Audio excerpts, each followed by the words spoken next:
L'invité politique sur Radio Classique et Public Sénat. Madame Bertinotti, on va évidemment avec Gilles vous parler de votre ministère, la famille. Vous avez entendu ce matin, il y a beaucoup de sujets d'actualité qui concernent tous ceux qui nous écoutent avec plaisir tous les matins. Est-ce que vous considérez par exemple, alors je sais bien que le président de la République va parler dimanche soir dans l'émission d'M6 Capital, mais est-ce que vous considérez qu'il y a un problème Stéphane Richard à la tête d'Orange ? Mais le Premier ministre s'est exprimé en disant que c'était l'affaire du conseil d'administration et que comme l'État était présent au sein de ce conseil d'administration, il ferait entendre sa voix à ce moment-là. Oui, mais c'est vous, à titre personnel, vous êtes d'une grande prudence, vous attendez ou est-ce que ça vous paraît... Je pense que là, il faut faire confiance et d'une part à la justice et à l'action qu'elle mène et d'autre part, nous avons des institutions, il y a un conseil d'administration, c'est aussi au conseil d'administration de prendre ses responsabilités. Mais sur ce point, quand on est ministre et qu'on est mis en examen, il y a eu des exemples récents, enfin un exemple récent, le ministre s'en va du gouvernement et quand on est patron d'une grande entreprise, où effectivement l'État est représenté, là on reste à son poste ou ça... C'est vrai, c'est une vraie question que vous posez, mais en même temps c'est tout le débat sur la présomption d'innocence et je pense que vous avez raison de souligner, nous sommes en train d'appliquer au monde politique des règles beaucoup plus strictes à tout point de vue, on le voit bien, que ça soit sur la transparence, la publication des patrimoines, on voit bien aussi que c'est pas si évident de convaincre l'ensemble de la classe politique de s'engager sur cette voie-là. C'est vrai que dans le milieu de l'entreprise, il va falloir aussi être dans cette exigence de transparence. Il n'en reste pas moins vrai que c'est le conseil d'administration qui statuera sur le destin à la tête. Mais Mme Bertinotti, vous êtes responsable politique, quelque chose de bizarre dans cette affaire. Comment se fait-il que sa ministre de tutelle sorte du cabinet du juge et donc elle est impliquée comme témoin assisté et celui qui est son subordonné, lui, il est mis en examen pour escroquerie en bande organisée. Parce que la justice, c'est quand même bizarre. La justice explique que la proximité dans la décision n'était pas la même entre Madame Lagarde et Stéphane Richard, et que la proximité était moins avérée pour l'une que pour l'autre. Gilles Leclerc. Autre question d'actualité, grève importante aujourd'hui à la SNCF, qui gêne en tout cas les usagers. On a l'impression que ça gêne un peu moins l'entreprise.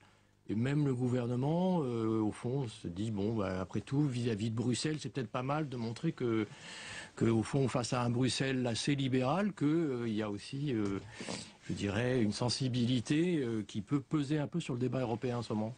Oui, bien sûr. Et puis, dans la grève des transports, il est indispensable qu'il y ait une évolution. Je crois que aujourd'hui, il y a des nécessités de réformes structurelles.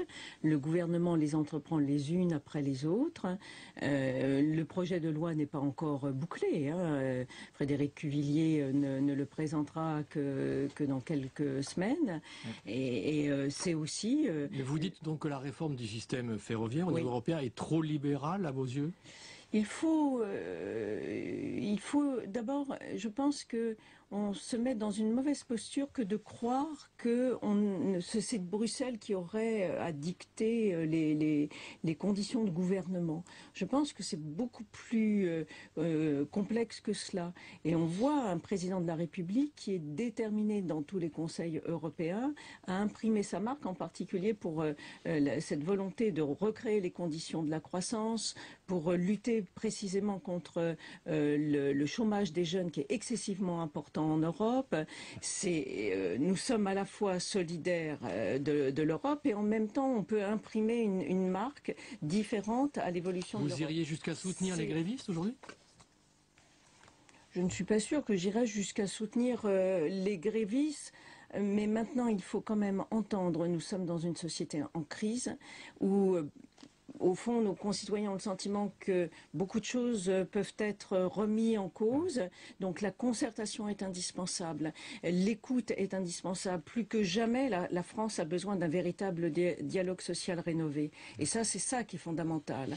Je suis sûre qu'aujourd'hui, quand j'entends, par exemple, dans le débat sur les retraites, la droite être quelquefois très péremptoire, j'ai envie de lui rappeler comment la précédente réforme des retraites s'est faite sans absolument aucune concertation, sans écoute des concitoyens.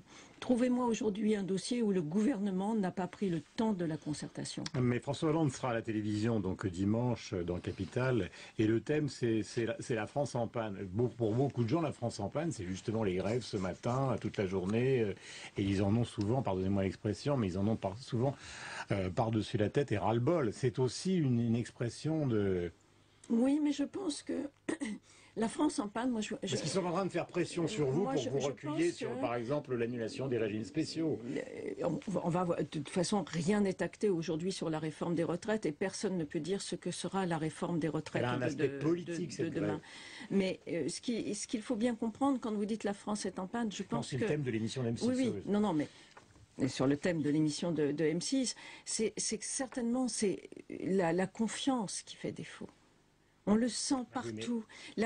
Non, mais c'est ça vous le savez très bien que tous les gens attribuent ce manque de confiance à la gauche au pouvoir. Beaucoup, bah si.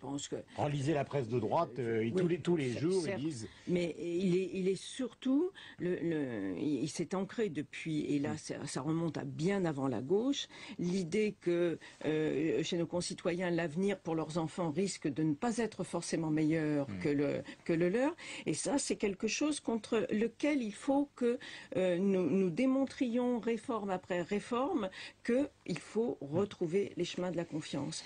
La confiance ne veut pas dire rester dans l'immobilisme. Et évidemment, c'est à la fois réformer et réformer en rassurant, en donnant effectivement le retour à la confiance. Et Gilles va enchaîner. Est-ce qu'on sait combien il y a eu de mariages pour tous? Est-ce que vous souhaitez que le maire d'Arcang saute? Le problème, il se pose pas comme ça. Je rappelle à nos auditeurs que le maire d'Arcang qui refuse, oui. Et tous les membres d'ailleurs de... Le maire d'Arcang sera soumis à la réglementation comme n'importe quel maire qui refuse. Il y a des sanctions. Il y a des sanctions qui sont prévues. Emmanuel Valls l'a dit très clairement. Donc le président, je le répète, le président de la République, et on ne peut plus clair, n'importe quel couple sur n'importe quel endroit du territoire doit pouvoir se marier. Combien de mariages ? Je ne saurais pas vous dire. Je sais qu'il y en a un peu partout maintenant qui se font. Beaucoup dans la discrétion naturelle des mariages. Donc il y a eu...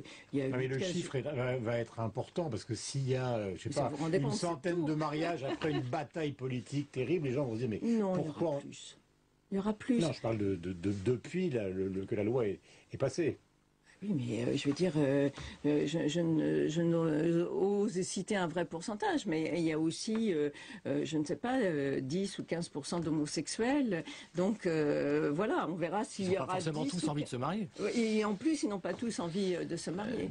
Mais ça va au-delà. Juste pour répondre, ça va bien au-delà de quelque chose de numérique. Je pense que c'est une question de principe. Et je peux vous dire que dans les mariages qui ont lieu, y compris dans les mariages très discrets, vous n'imaginez pas, c'est pas simplement le bonheur pour le couple qui se marie, mais aussi pour les familles. Il y a un changement de regard de la société, une tolérance qui est indispensable. Je rappelle qu'on est en direct avec Madame Bertinotti, ministre de la Famille, Gilles Leclerc. Dernière question, dans votre secteur, on a beaucoup parlé évidemment de la réforme du quotient familial. Il y avait un autre volet qui était une augmentation assez importante du nombre de places en crèche. Oui.